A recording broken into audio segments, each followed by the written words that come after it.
2,70,372 ஊழியர்களுக்கு வேலை வழங்கிய காரணத்துக்காக சாம்சங் எலக்ட்ரானிக்ஸுக்கு 2024ஆம் ஆண்டுக்கான மிகப்பெரிய முதலாளி என்ற பட்டம் கிடைச்சிருக்குங்க. 2024ஆம் ஆண்டுக்கான மிகப்பெரிய அளவில் வேலை வழங்கக்கூடிய மிகப்பெரிய முதலாளிகளோட பட்டியலை தான் இன்னைக்கு நாம பார்க்க போறோம்.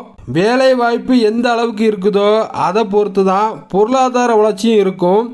புதிய இன்னோவேஷன் உருவாகிறதுக்கும் வேலை வாய்ப்பு தேவைப்படுறதுனால தான் உலக அளவில் பல நிறுவனங்கள் மக்களுக்கு வேலை வாய்ப்பு ஏற்படுத்தி கொடுத்து தங்களோட நிறுவனங்களோட வளர்ச்சியில மட்டும் இல்லாம மக்களோட வாழ்விலையும் இந்த முதலாளிகள் முக்கிய பங்கு வகிக்கிறாங்க.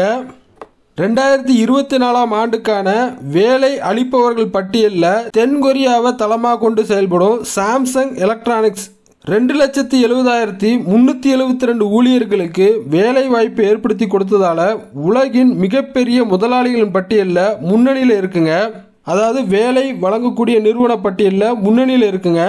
2,21,000 பணியாளர்களுக்கு வேலை வாய்ப்பு கொடுத்து சாம்சங் நிறுவனத்துக்கு அடுத்ததா அமெரிக்காவை தளமாக கொண்டு செயல்படும் மைக்ரோசாஃப்ட் நிறுவனம் 2வது இடத்துல இருக்குங்க. அதுக்கு அடுத்ததா, அதாவது மைக்ரோசாஃப்ட் நிறுவனத்துக்கு அடுத்ததா 1,90,234 ஊழியர்களோட அமெரிக்காவை தளமாக கொண்டு செயல்படும் ஆல்பபெட் நிறுவனம் 3வது இடத்துல இருக்குங்க. அதற்கு அடுத்ததா தொழில்நுட்பத்துறையில் குறிப்பிடத்தக்க வேலை வாய்ப்புகளை ஏற்படுத்தி கொடுக்கும் ஆப்பிள், ஐபிஎம் மற்றும் சிஸ்கோ சிஸ்டம் நிறுவனங்கள் தொழில்நுட்பத்துறையில் ஆதிக்கம் செலுத்திட்டு வராங்க. அதே மாதிரி மொத்த விற்பனையில் காஸ்கோ அப்படிங்கிற ஒரு நிறுவனமும் சில்லறை அப்புறம் வாகன தொழிலில் BMW நிறுவனமும் குறிப்பிடத்தக்க வேலை வாய்ப்புக்கான பங்களிப்பை கொடுத்துருக்காங்க. இத்தாலிய தலைமையாக கொண்டு செயல்படும் ஃபெராரி நிறுவனம் 4,919 பணியாளர்களுக்கு வேலை வாய்ப்பு வழங்கி வாகனத்துறையில் ஒரு சிறந்த முதலாளி அப்படிங்கிற அந்தஸ்தோடு எல்லாருடைய கவனத்தையும் ஈர்க்கக்கூடிய ஒரு முன்னணி நிறுவனமாக இருக்காங்க. இந்த பட்டியலை எதற்காக பார்க்கிறோம் அப்படின்னா, மனிதர்களுக்கு கிடைச்சிட்டு வந்த வேலை வாய்ப்பு இப்போ திட்டமிட்டு பறிக்கப்பட்டு வருது. ஒரு நிறுவனம் அல்லது தொழில்துறையில் இருக்கக்கூடிய வேலை வாய்ப்பை பாதிக்கும் காரணிகள் என்னெல்லாம் அப்படிங்கிறத இப்போ நம்ம தெரிஞ்சுக்கிடுவோம். வேலை வாய்ப்பாக இருக்கட்டும் அல்லது வேலை வாய்ப்பை பறிக்கிறதா இருக்கட்டும், இந்த ரெண்டுத்துக்கும் முதன்மை காரணமாக சொல்லப்படுது எது அப்படின்னு பார்த்தீங்கன்னா பொருளாதாரம். ஒரு மனிதனுக்கு கிடைக்கக்கூடிய வேலை வாய்ப்பை முடிவு செய்கிறதும் பொருளாதாரம் தான். அதே மாதிரி ஒரு மனிதனுக்கு கிடைச்சிட்டு வந்த வேலை வாய்ப்பை பறிக்கிறதும் பொருளாதாரம் தான். அடுத்ததா தொழில்நுட்ப முன்னேற்றம். இந்த தொழில்நுட்ப முன்னேற்றம் பணிகளை தானியங்கா மாற்றும். அதாவது ஆட்டோமேட்டிக் அப்படின்னு சொல்லுவாங்க. இல்லைனா புதிய வேலை பாத்திரமாக உருவாகும். அதாவது பாத்திரம் அப்படின்னு என்னென்னா, முன்னாடி எல்லாம் மனிதர்கள் கடப்பாரை, மண்வெட்டி இந்த மாதிரியான ஆயுதங்களை பயன்படுத்தி குழி அல்லது மண்ணை வெட்டிட்டு இருப்பாங்க. ஆனால் இப்போ ஜேசிபி மாதிரியான எந்திரங்கள் வந்த பிறகு அந்த ஜேசிபி எந்திரத்தை இயக்கக்கூடிய ஒரு நபர், அதாவது டிரைவர்னு வச்சுக்கலாம், இதுதான் புதிய பாத்திரமாக மாறுது. பல பேரோட வேலை வாய்ப்பை பறித்து மொத்தமாக ஒரு ஆள்கிட்ட கொடுக்கறது தான் புதிய பாத்திரம். அடுத்ததா அரசாங்கத்தோட கொள்கைங்க. இதுவும் வேலை வாய்ப்பை தீர்மானிக்கும். எப்படி அப்படின்னு பார்த்தோம்னா, மற்ற மாநிலங்களில் அந்த மாநிலத்தில் பிறந்து வளர்ந்த மக்களுக்கு தான் வேலை வாய்ப்புக்கு முன்னுரிமை கொடுப்பாங்க. ஆனால் இதே நம்ம தமிழ்நாட்டை பொறுத்த வரைக்கும் பார்த்தீங்கன்னா, திறமைக்கு நாங்கள் முன்னுரிமை கொடுக்குறோம் அப்படின்னு சொல்லிட்டு உள்ளூர் மக்களுக்கு கிடைச்சிட்டு வந்த வேலை வாய்ப்பை பறித்து மற்ற மாநில மக்களுக்கு கொடுத்துருவாங்க. இப்போ நம்ம தமிழகத்தில் என்ன மாதிரியான நிலவரம் இருக்குது அப்படிங்கிறது உங்களுக்கு கண்டிப்பாக தெரிஞ்சிருக்கும். அதை வச்சு புரிஞ்சுக்கோங்க, அரசாங்கத்தோட கொள்கைகளும் வேலை வாய்ப்பை தீர்மானிக்கும். அடுத்ததா கல்வி மற்றும் தொழில்திறன், இதுவும் வேலை வாய்ப்பை தீர்மானிக்குங்க. அடுத்ததா உலகமயமாக்கல், இதுவும் வேலை வாய்ப்பை தீர்மானிக்கும். உதாரணத்துக்கு பார்த்தோம்னா, இங்கே நம்மளால் மற்ற மாநிலத்துக்குடைய வேலை வாய்ப்பில் போட்டி போட முடியல. இப்போ ஒட்டுமொத்த உலகத்தோட போட்டி போடணும் அப்படின்னாலே அந்த போட்டியோட தரம் எந்த அளவுக்கு இருக்கும் அப்படின்னு நாம் புரிஞ்சுக்கணும். நாம் அந்த தரத்துக்கு நிகராக இருக்கிறோமா அப்படிங்கிறத நம்மளை நாமே யோசித்து பார்த்தோன்னா தான் இந்த உலகமயமாக்கல் வேலை வாய்ப்பை தீர்மானிக்கும் அப்படிங்கிறத நம்ம எளிமையாக புரிஞ்சுக்கலாம். இந்த உலகமயமாக்கலில் இருக்கக்கூடிய இன்னொரு விஷயம் என்ன அப்படின்னு பார்த்தீங்கன்னா, அதாவது இதை நல்ல விஷயம் அப்படின்னு சொல்லலாம், இல்லைனா கெட்ட விஷயம் அப்படின்னு சொல்லலாம். அதாவது அவுட் சோர்சிங் அப்படின்னு சொல்லுவாங்க. இந்த அவுட் சோர்சிங் மூலமாக வேலை வாய்ப்பு கிடைக்குங்க. ஆனால் மக்களை கொத்தடிமைகளாக நடத்துவதுக்கும் வாய்ப்புகள் இதில் அதிகமாக இருக்குது. ஆனால் வேலை வாய்ப்பும் கிடைக்கும் அப்படிங்கிறத நம்ம புரிஞ்சுக்கணும். அடுத்ததாக பார்த்தோம்னா மக்கள் தொகை. அது என்னமோ தெரியல, தமிழ்நாட்டில் மட்டும்தான் இந்த குடும்ப கட்டுப்பாடு அப்படிங்கிற விஷயம் வந்து ரொம்ப தீவிரமாக செயல்படுத்தினாங்க. ஆனால் மற்ற மாநிலங்கள் அல்லது வடநாடுகளை பொறுத்த வரைக்கும் இந்த குடும்ப கட்டுப்பாடு அப்படின்னாலே அவங்களுக்கு என்னன்னே தெரியாது அப்படின்னு தான் நம்ம சொல்லணும். இதுக்கு வந்து ஒரு சரியான உதாரணம் என்னென்னா, தமிழ்நாட்டில் இருக்கக்கூடிய விவசாயிகளை போய் பார்த்தீங்கனாலே உங்களுக்கு எளிமையாக புரிஞ்சுக்கிடுங்க. விவசாயத்துக்கு ஆள் கிடைக்காம ரொம்ப வந்து சிரமப்பட்டு இருக்காங்க. அது ஏன் அப்படின்னு பார்த்தோம்னா, முன்னாடியெல்லாம் ஒரு வீட்டுக்கு வந்து 10 குழந்தைகள் அப்படின்னு இருப்பாங்க. ஆனால் இன்னைக்கு வந்து 2 அல்லது 1 குழந்தைகள் கொண்ட விவசாயம் செய்யக்கூடிய பெற்றோர்கள் தான் இருக்காங்க. அவங்களோட நிலை வந்து என்ன நிலைமையில இருக்கு அப்படின்னு பார்த்தீங்கன்னா, விவசாயத்துக்கு ஆள் கிடைக்காம ரொம்ப வந்து சிரமப்பட்டு இருக்காங்க. அடுத்ததா சந்தை.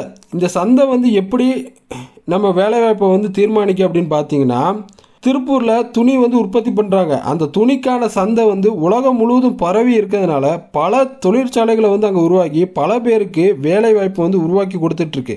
அதனால தான் வேலை வாய்ப்பை உருவாக்குறதுக்கு சந்தையும் ஒரு காரணமாக இருக்குது அப்படிங்கிறத நம்ம வந்து புரிஞ்சுக்கணும். இப்போ நாம் 2024ஆம் ஆண்டில் வேலை அளிக்கும் முதலாளி பட்டியலில் முதன்மையான இடத்துல இருக்கக்கூடிய சாம்சங் எலக்ட்ரானிக்ஸ் நிறுவனம் எப்படி தன்னோட முதல் இடத்தை வந்து தக்க வச்சிருக்காங்க அப்படிங்கிறது பார்ப்போம்.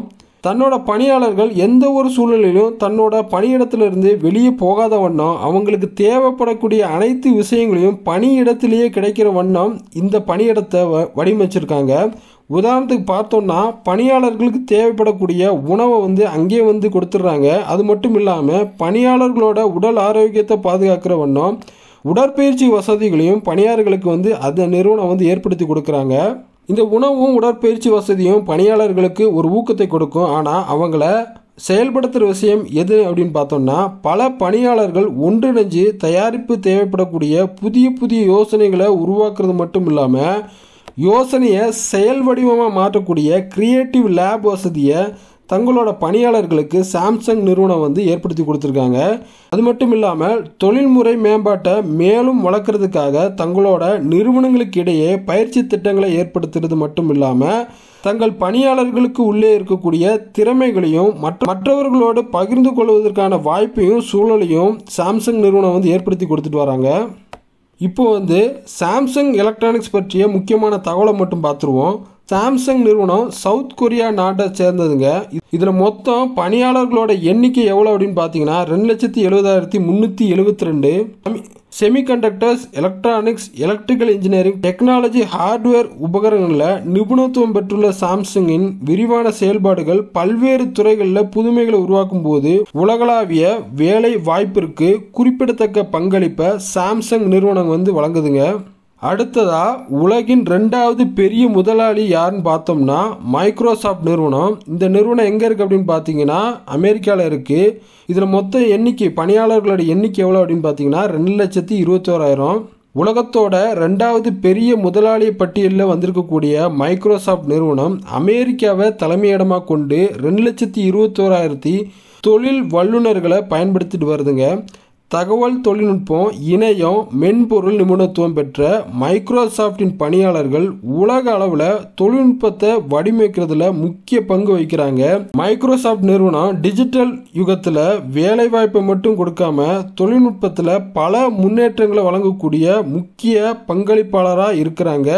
இந்த தொழில்நுட்ப முன்னேற்றம் வருங்காலங்களில் வேலை வாய்ப்பு வல்லுநர்களுக்கு கொடுக்குமா அல்லது பறிக்குமா அப்படிங்கறது பொறுத்திருந்தான் பார்க்கணும். அடுத்ததா உலகின் 3வது பெரிய வேலை அளிப்பவர் யாருன்னு பார்த்தோம்னா ஆல்பபெட் நிறுவனம். இவங்களும் அமெரிக்காவை தலைமையாக கொண்டு தான் செயல்படுறாங்க.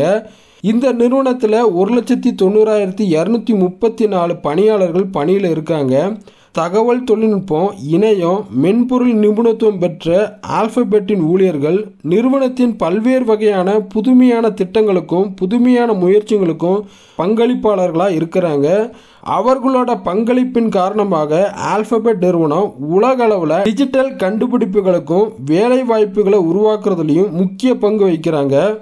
இப்போ இந்தியாவில் மிகப்பெரிய அளவில் வேலை அளிக்கிறவங்க யார் அப்படின்னு பார்த்தீங்கன்னா 100 நாள் வேலை செய்கிறவங்களா தான் இருக்கும் அப்படின்னு நான் யோசித்தேன். அப்போ தான் ஒன்று சொன்னாங்க, பணியில் இருக்கும்போது தூங்கக்கூடாதான், புரணி பேசக்கூடாதான், சீட்டெல்லாம் விளையாடக்கூடாதான். அப்போ 100 நாள் வேலைக்காரங்க இந்த லிஸ்ட்டில் வரமாட்டாங்க அப்படின்னு அதை புரிஞ்சுக்கிட்டேன். அப்போ மிகப்பெரிய வேலை அளிப்பவர் இந்தியாவில் யார் அப்படின்னு பார்த்தோம்னா 14 லட்சம் ஊழியர்கள் கொண்ட இந்தியன் ஆர்ம்டு ஃபோர்ஸஸ்ங்க. பெரும்பாலும் இதை republic of Indian armed force தான் அழைக்கிறாங்க. இப்போ இறுதியா உலகத்தோட 5 மிகப்பெரிய அளவில் வேலை வழங்கக்கூடிய நிறுவனங்கள் எதெல்லாம் அப்படின்னு பார்த்தோம்னா Samsung electronics, Microsoft, alphabet, apple, Ferrari. நன்றி.